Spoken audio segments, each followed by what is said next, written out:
Thank you, everybody. Thank you very much. Thank you. Such a crowd. Beautiful. Thank you very much. Thank you. Thank you. Please. Thank you for the invitation to speak to you today. It's wonderful to be in Detroit. Been here many times. We now begin a great national conversation about economic renewal for America. It's a conversation about how to make America great again for everyone, especially, and I say especially, for those who have the very least. The city of Detroit is where our story begins. Detroit was once the economic envy of the world. The people of Detroit helped to power America to its position of global dominance in the 20th century.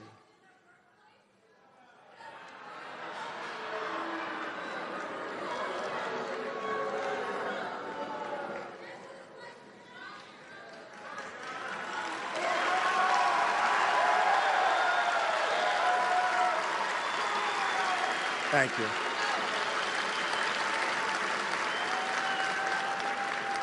Thank you very much. When we were governed by the America First policy, Detroit was absolutely booming. Engineers, builders, laborers, shippers, and countless others went to work each day, provided for their families, and lived out, totally lived out, the American dream. But for many living in this city, that dream has long ago vanished. When we abandoned the policy of America First, we started rebuilding other countries instead of our own. The skyscrapers went up in Beijing and many other cities around the world, while the factories and neighborhoods crumbled right here in Detroit. Our roads and bridges fell into disrepair, yet we found the money to resettle millions of refugees at taxpayer expense. Today, Detroit has per capita income of under $15,000, about half of the national average. 40% of the city's residents live in poverty, over 2.5 times the national average. The unemployment rate is more than twice the national average.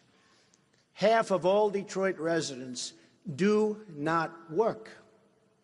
Detroit tops the list of the most dangerous cities in terms of violent crime.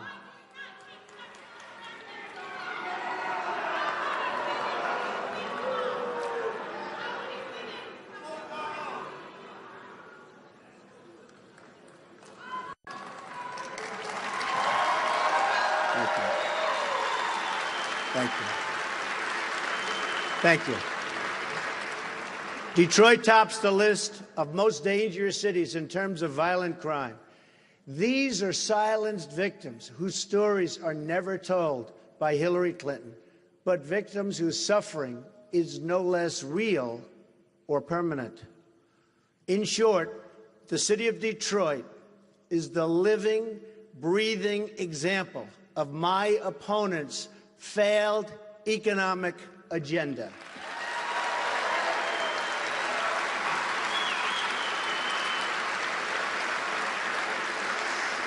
Every policy that has failed this city and so many others is a policy supported by Hillary Clinton.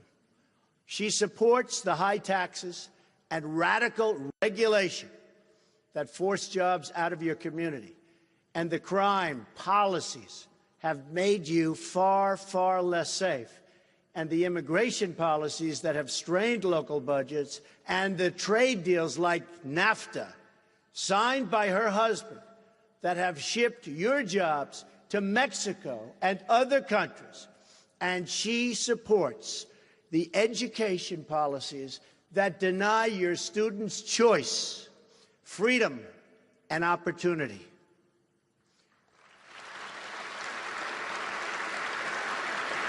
She is the candidate of the past. Ours is the campaign of the future.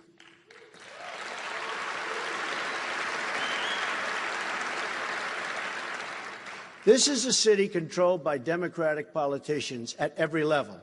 And unless we change policies, we will not change results 100%.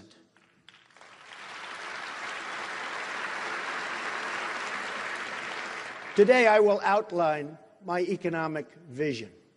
In the coming weeks, we will be offering more detail on all of these policies and the ones we have already rolled out.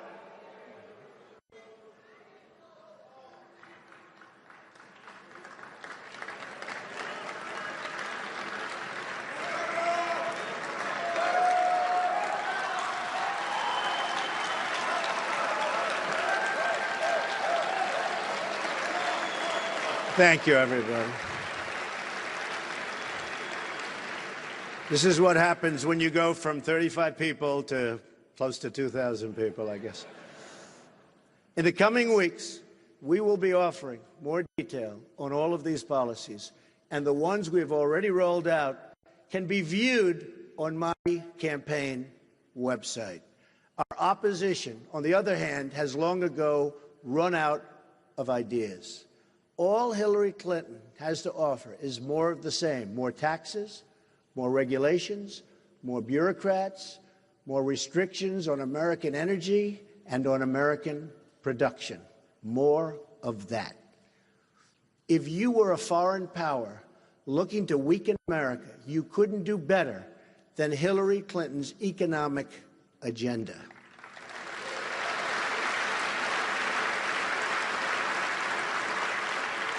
Nothing would make our foreign adversaries happier than for our country to tax and regulate our companies and our jobs right out of existence.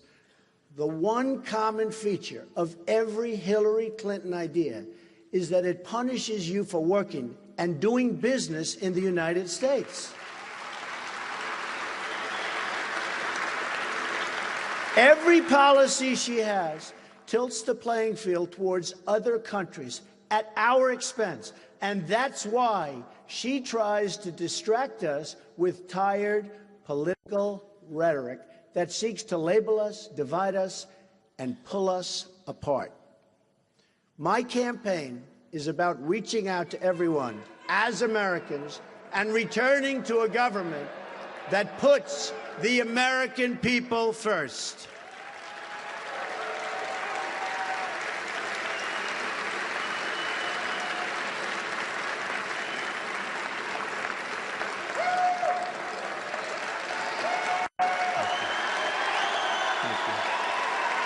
Thank you.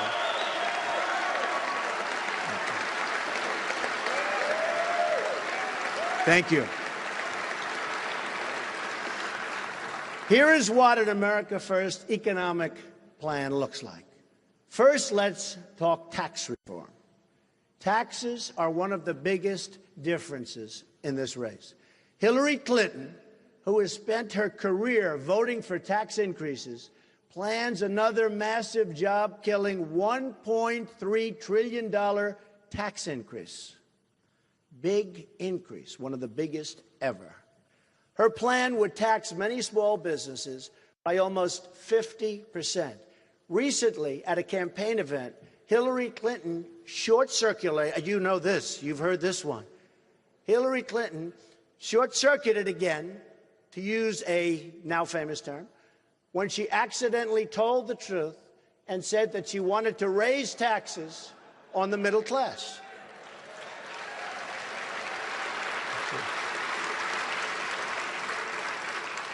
I am proposing an across-the-board income tax reduction, especially for middle-income Americans. This will lead to millions of new and really good-paying jobs. The rich will pay their fair share, but no one will pay so much that it destroys jobs or undermines our ability as a nation to compete.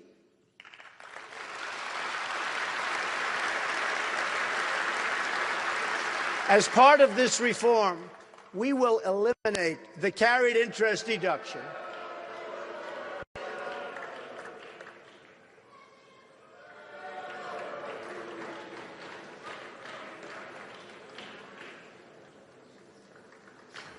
Thank you.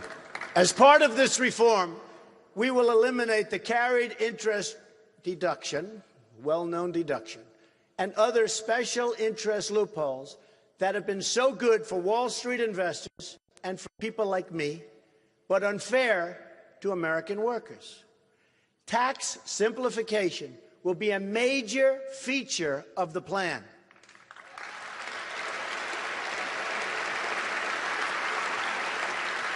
Our current tax code is so burdensome and so complex that we waste 9 billion hours a year in tax code compliance.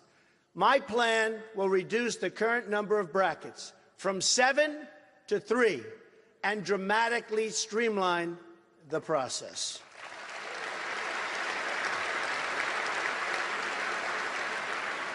We will work with House Republicans on this plan using the same brackets they have proposed: 12%, 25%, and 33%. For many American workers, their tax rate will be 0. While we will develop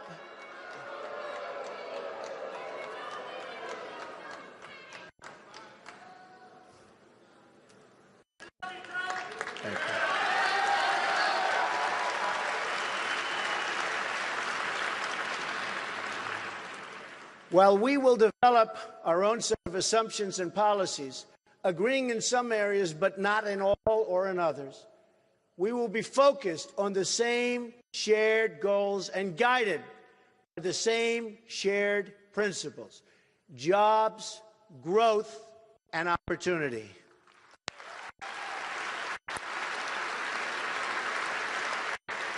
These reforms will offer the biggest tax revolution since the Reagan tax reform, which unleashed years of continued economic growth and job creation. We will make America grow again.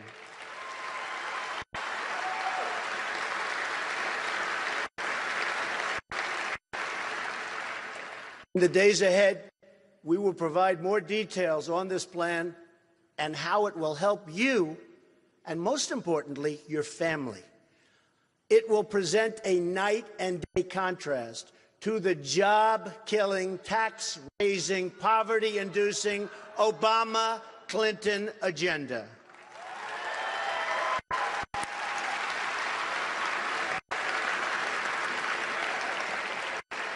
So important, the state of New York has already lived through Hillary Clinton's failed leadership. The Washington Post just published today a devastating article on Hillary Clinton's broken promises. She pledged 200,000 jobs for upstate New York when she was a senator. But what happened? What happened? The Washington Post writes, and I quote, "Upstate job growth stagnated overall during her tenure, with manufacturing jobs plunging, record-setting levels, plunging nearly 25%.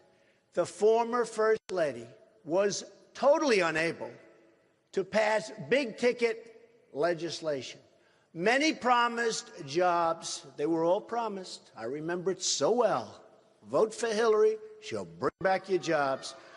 Many promised jobs never materialized, and others migrated to other states. She turned her first presidential run, which also was a disaster."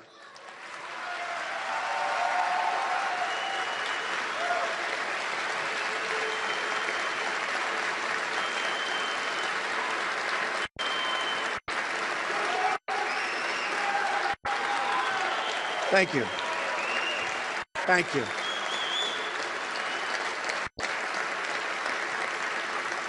Data shows that upstate actually lost jobs, a lot of them, during Clinton's first term. In other words, she was all talk, no action.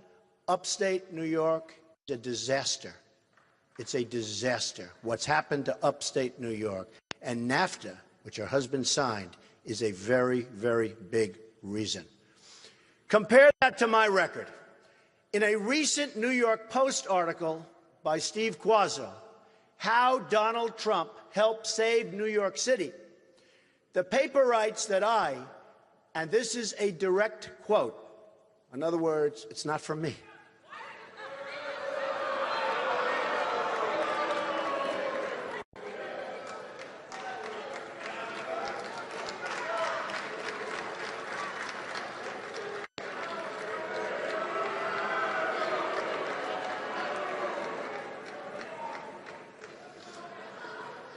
Thank you.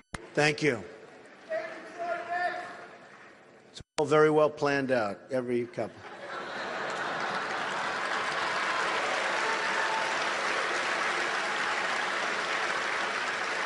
And this is a direct quote that basically Donald Trump waded into a landscape of empty Fifth Avenue storefronts, the Dust Bowl, mugging ground that was Central Park, so dangerous, and a Wall Street area seemingly on its last legs as companies moved out.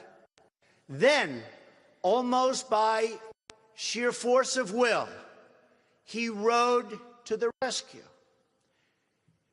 Expressing rare faith in the future, he was instrumental in kickstarting the regeneration of neighborhoods and landmarks almost given up on for dead. True, I have to say. I didn't say it. They say it. It's true. This is what I want to do.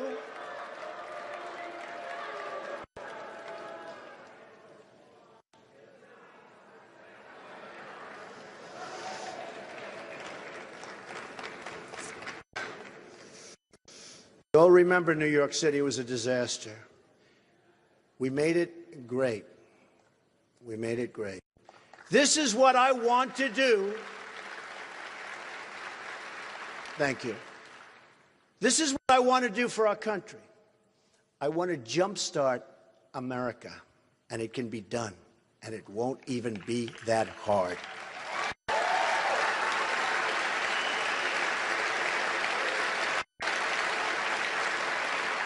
Now let's look at what the Obama-Clinton policies have done nationally.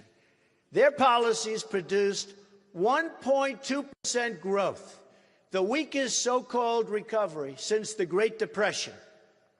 It's been written about all over. It's a disaster. And a doubling of the national debt during the Obama years. There are now 94.3 million Americans outside of the labor force. It was 80.5 million when President Obama took office, an increase of 14 million people. The Obama-Clinton agenda of tax, spend, and regulate has created a silent nation of jobless Americans. Home ownership is at its lowest rate in 51 years.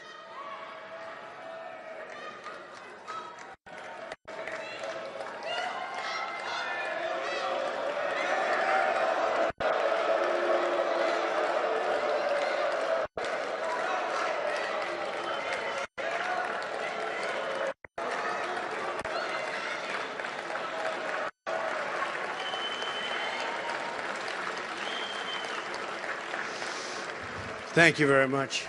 Thank you. I will say the Bernie Sanders people had far more energy and spirit. I will say that.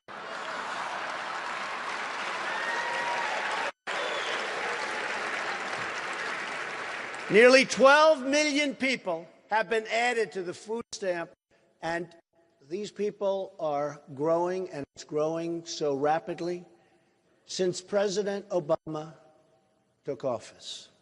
Another nearly 7 million people, great Americans, are right now living in poverty. Poverty, okay? Poverty. We have the lowest labor force participation rates in 4 decades. 58% of the African American youth are either outside of the labor force or not employed. 1 in 5 American households do not have a single member in the labor force, not a single member of a household. These are real unemployment numbers. The 5% figure is one of the biggest hoaxes in American modern politics.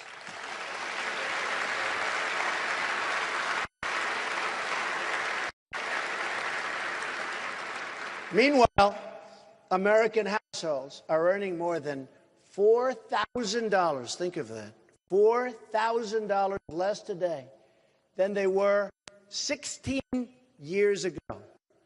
The average worker today pays 31.5% of their wages to income and payroll taxes.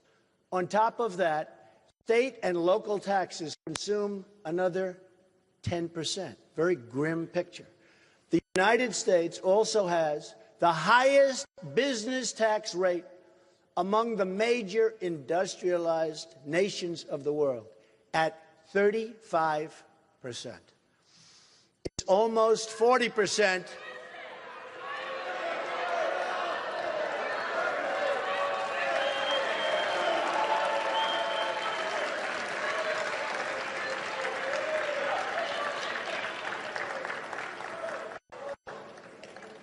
It's almost 40% when you add in taxes at the state level, and in many cases and many states, it's much higher than that. In other words, we punish companies for making products in America, but let them ship products into the United States tax-free if they move overseas. This, ladies and gentlemen, is backwards. This is backwards. All of our policies should be geared toward keeping jobs and wealth inside of the United States.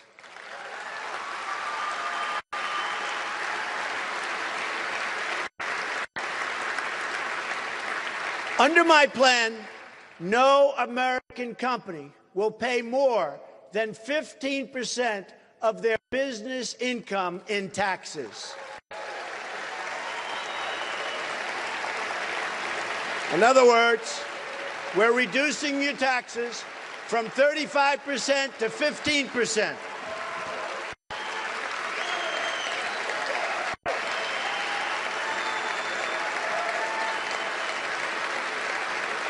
Thank you.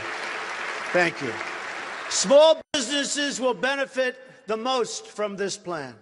Hillary Clinton's plan will require small business to pay as much as 3 times more in taxes than what I'm proposing.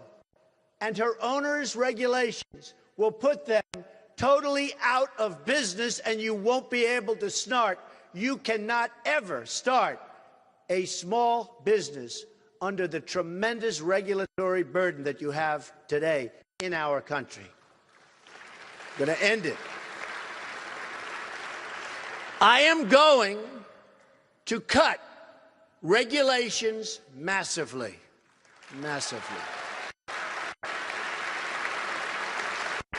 Our lower business tax will also end job-killing corporate inversions and cause trillions in new dollars and wealth to come pouring into our country. And, by the way, into cities like right here in Detroit.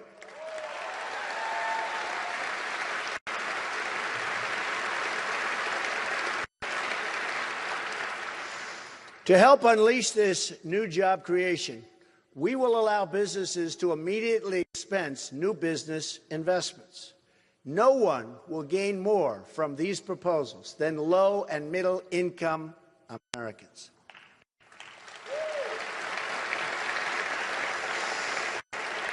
My plan will also help reduce the cost of child care by allowing parents to fully deduct the average cost of child care spending from their taxes. We are also going to bring back trillions of dollars from American businesses that are now parked overseas. They can't bring their money back into our country. Our plan will bring that cash home, applying only a 10% tax. This money will be reinvested in states like Michigan, which are having serious problems.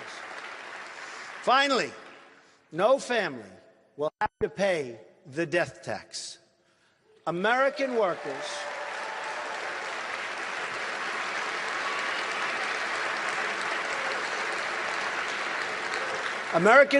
have paid taxes their whole lives, and they should not be taxed again at death. It's just plain wrong, and most people agree with that. We will repeal it. Next comes regulatory reform. As with taxes, I will have one overriding goal when it comes to regulation. I want jobs and I want wealth to stay in America.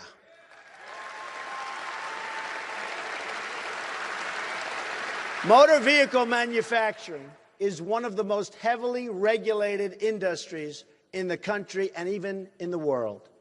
The U.S. economy today is 25% smaller than it would have been without the surge of regulations since 1980.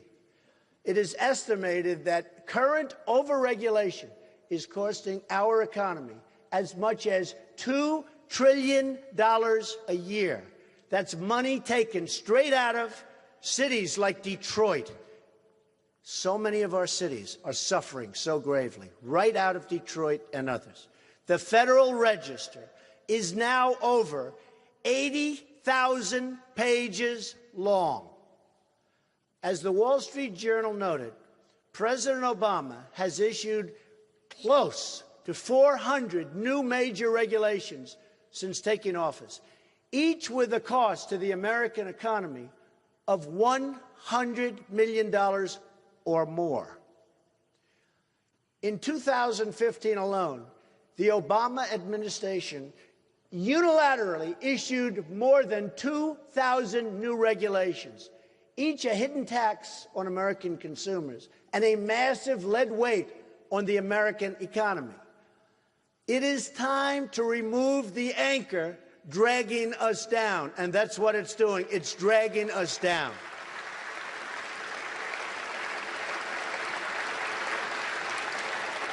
Upon taking office, I will issue a temporary moratorium on new agency regulations. My running mate, Mike Pence, and by the way, a great guy, signed a similar order when it came and became, and when he worked so hard in Indiana as its governor. This will give our American companies the certainty they need to reinvest in our community, get cash off of the sidelines, start hiring new jobs, and expanding their businesses. So important. That's what it's about. I will also immediately cancel all illegal and overreaching executive orders.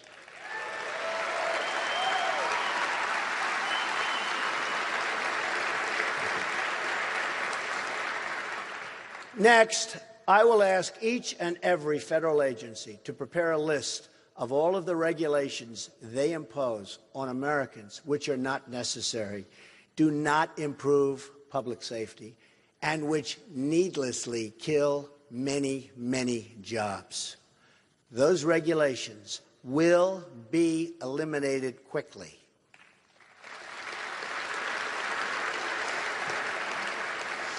We are in a competition with the world, and I want America to win.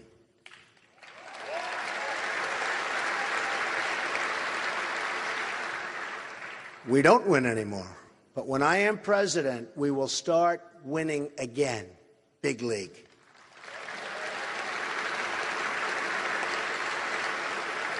One of the most important reforms of all is trade reform.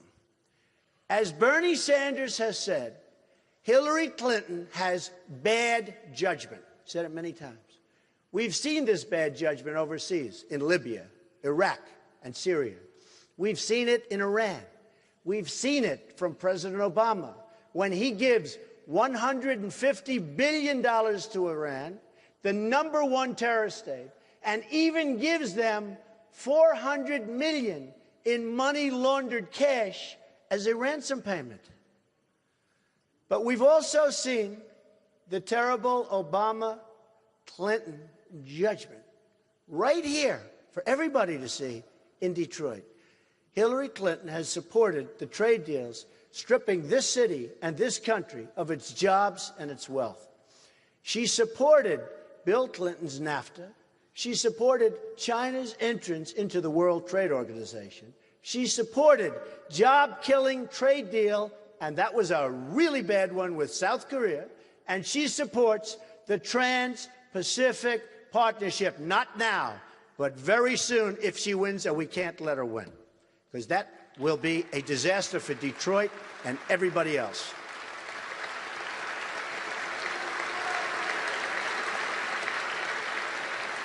Let's talk about South Korea for a moment, because it's perfectly, and it just perfectly illustrates the broken promises that have hurt so many American workers.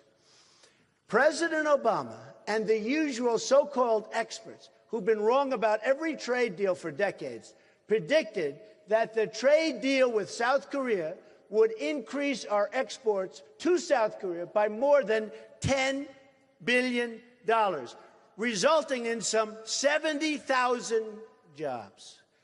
Like Hillary Clinton's broken promises to New York, these pledges all turned out to be false. Instead of creating 70,000 jobs, it has killed nearly 100,000 jobs, according to the Economic Policy Institute. Our exports to South Korea haven't increased at all, but their imports to us have surged more than $15 billion, more than doubling our trade deficit with that country. What else is new? It's happening with everyone. The next betrayal will be the Trans-Pacific Partnership.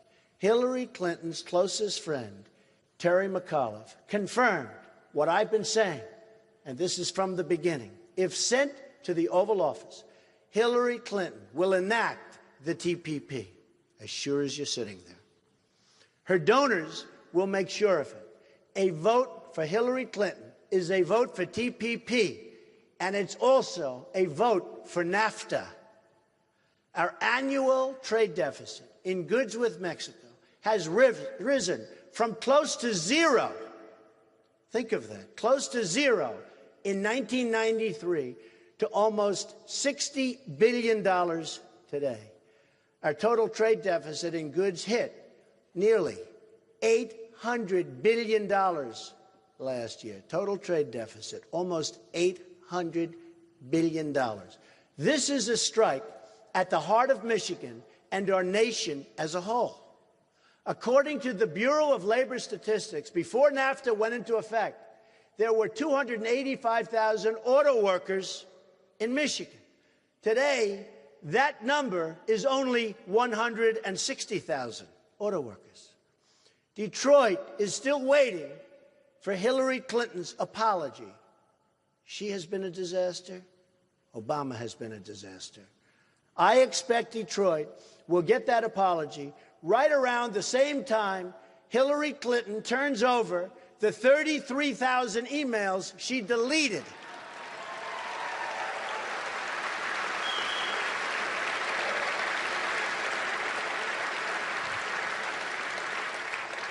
Hillary Clinton's Trans-Pacific Partnership will be an even bigger disaster for the auto industry, believe me, even bigger and even worse than NAFTA. In fact, Ford Motor Company has announced its opposition to the deal. According to the Economic Policy Institute, the U.S. trade deficit with the proposed TPP member, all of the member countries, has cost over 1 million manufacturing jobs in the year 2015. 1 million jobs. By far, the biggest losses occurred in motor vehicles and parts, which lost nearly 740,000 manufacturing jobs. What are we doing? Michigan ranks first for jobs lost as a share of state workforce due to the trade deficit with TPP members. Just imagine how many more automobile jobs will be lost if the TPP is actually approved. It will be catastrophic. That's why I have announced we will withdraw from the deal before that can ever happen.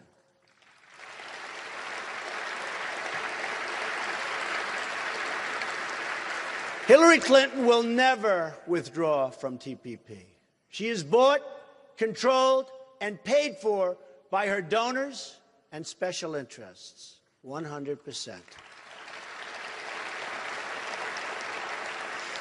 Because my only interest is the American people, I have previously laid out a detailed 7-point plan for trade reform available on my website.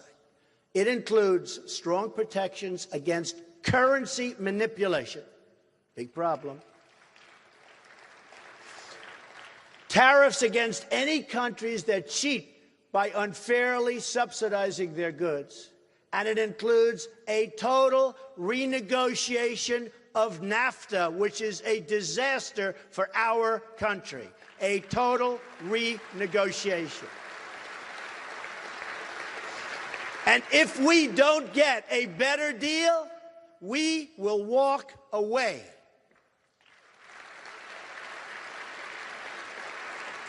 At the center of my plan is trade enforcement with China. This alone could return millions of jobs into our country. China is responsible for nearly half of our entire trade deficit. They break the rules in every way imaginable, including militarily.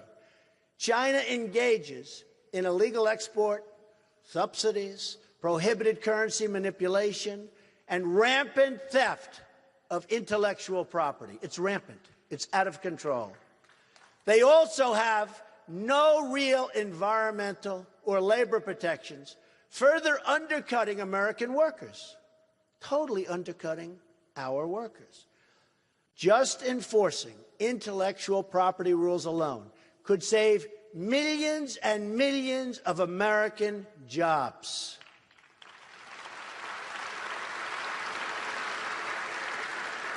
According to the U.S. International Trade Commission, improved protection of America's intellectual property in China would produce more than 2 million more jobs right here, right now in the United States.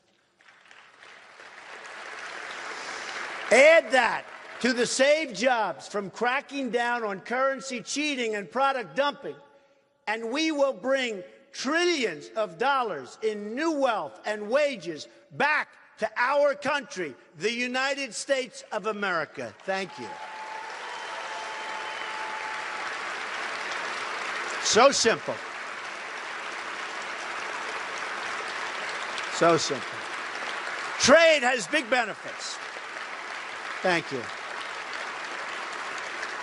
Trade has big benefits, and I am in favor, totally in favor of trade.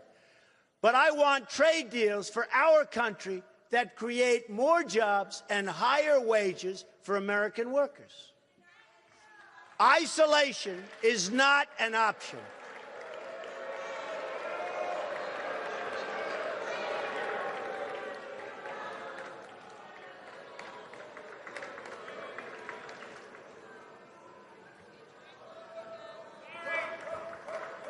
Thank you. Thank you. Isolation is not an option. Only great and well-crafted trade deals where we as a country for once benefit instead of being taken advantage of. We are going to benefit, and our workers are going to benefit, or we're not going to make those deals. Also critical to our economic renewal will be energy reform. The Obama-Clinton administration has blocked and destroyed millions of jobs through their anti-energy regulations, while raising the price of electricity for both families and businesses.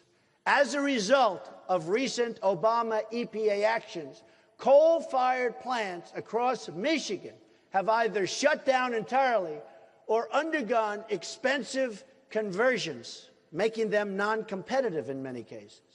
The Obama-Clinton war on coal has cost Michigan over 50,000 jobs.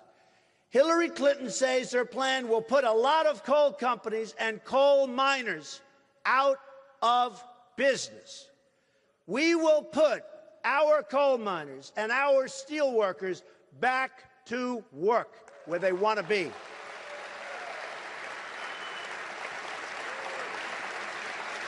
Clinton not only embraces President Obama's job-killing energy restrictions, but wants to expand them, including going after oil and natural gas production that employs some 10 million Americans.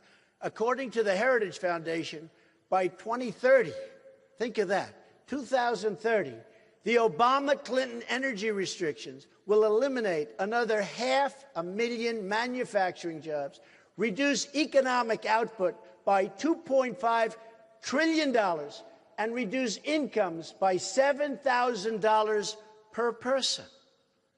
A Trump administration will end this war on the American worker and unleash an energy revolution that will bring vast new wealth to our country. According to the Institute for Energy Research, lifting the restrictions on all sources of American energy will do the following: increase GDP by more than $100 billion annually, add over 500,000 new jobs annually, and increase annual wages by more than $30 billion over the next 7 years.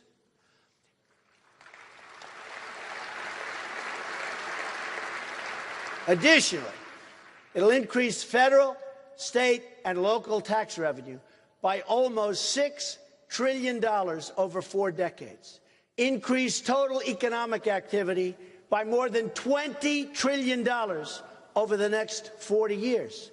The reforms I have outlined today are only the beginning. When we reform our tax, trade, energy, and regulatory policies, we will open a new chapter in American prosperity, which is so desperately needed. We need a new chapter. We can use this new wealth to rebuild our military, which is desperately needed, and our infrastructure. As part of this new future, we will also be rolling out proposals to increase choice and reduce cost in childcare, offering much-needed relief to American families. They're suffering. They're suffering. We're going to get them this much-needed relief. I will unveil, thank you. I will unveil my plan on this in the coming weeks that I've been working on with my daughter, Ivanka, who's here. Stand up.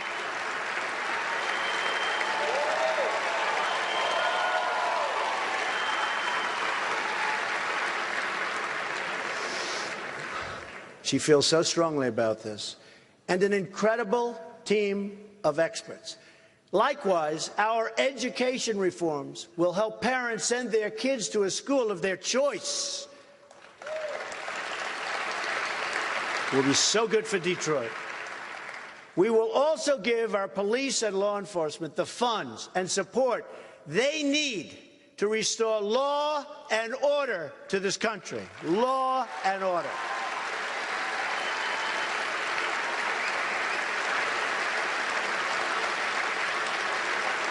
Thank you. Thank you.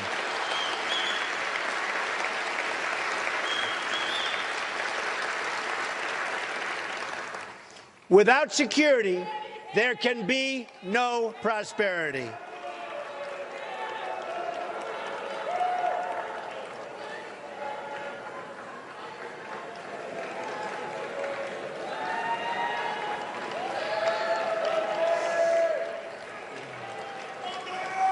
Without security, there can be no prosperity. We must have law and order. We must have law and order.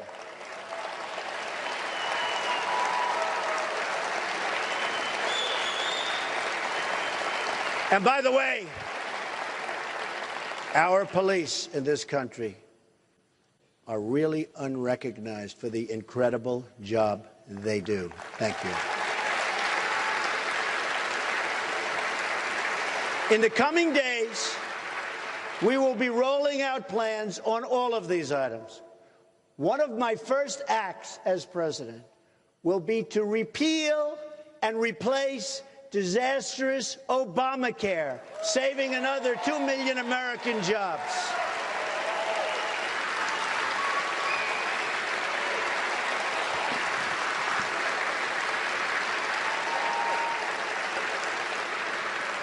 We will also rebuild our military and get our allies to pay their fair share for the protection we provide to them, saving us countless more billions of dollars to invest in our own country. We also have a plan on our website for a complete reform of the Veterans Administration.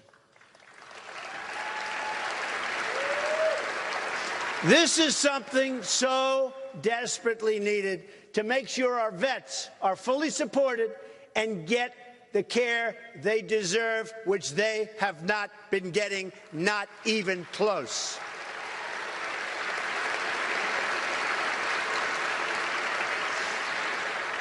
Detroit, the Motor City, will come roaring back, roaring back.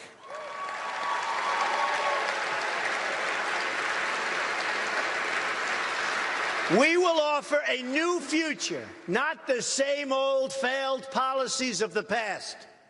Our party has chosen to make new history by selecting a nominee from the outside, and that's outside of the very, very already proven rigged system.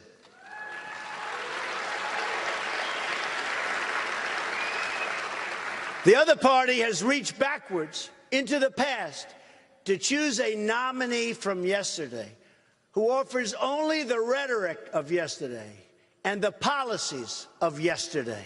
Just take a look at what happened to New York State manufacturing and take a look at her promises before this happened. A disaster.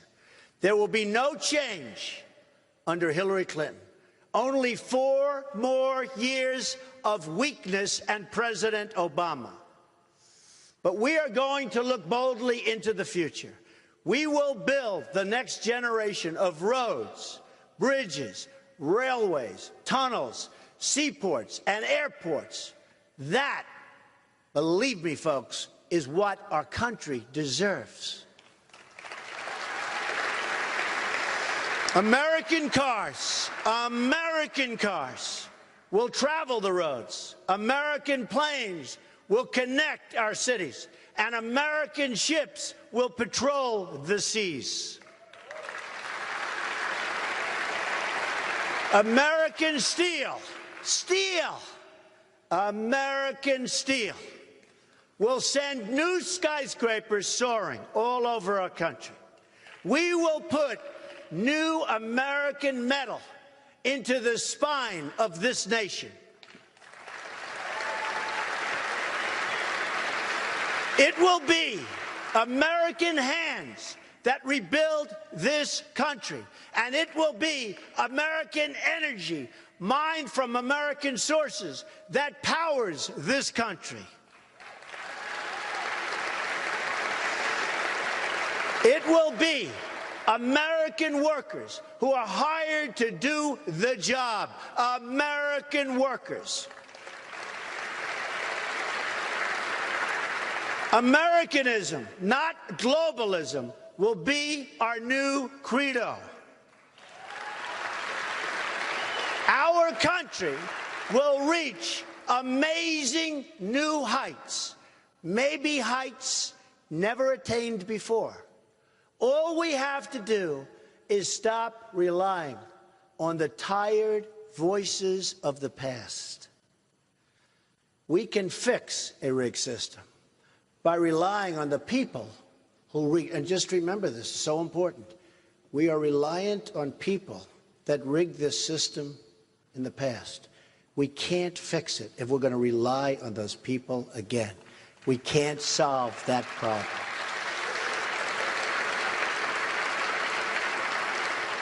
So we can't solve our problems if we're going to just go back and rely on these politicians, because that's what we've been doing. Only by changing to new leadership and new solutions will we get new and great results. We need, thank you, we need to stop believing in politicians and start believing in our great country.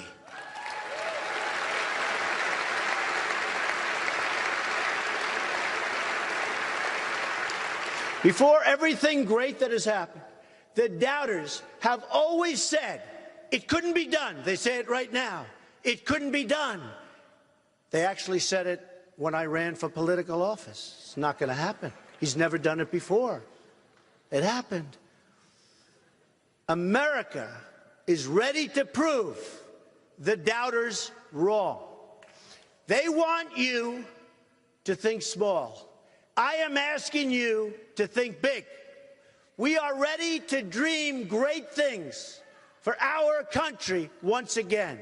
We are ready to show the world that America is back, bigger and better and stronger than ever before. Thank you very much. God bless you. Thank you. Thank you. Thank you very much. Thank you.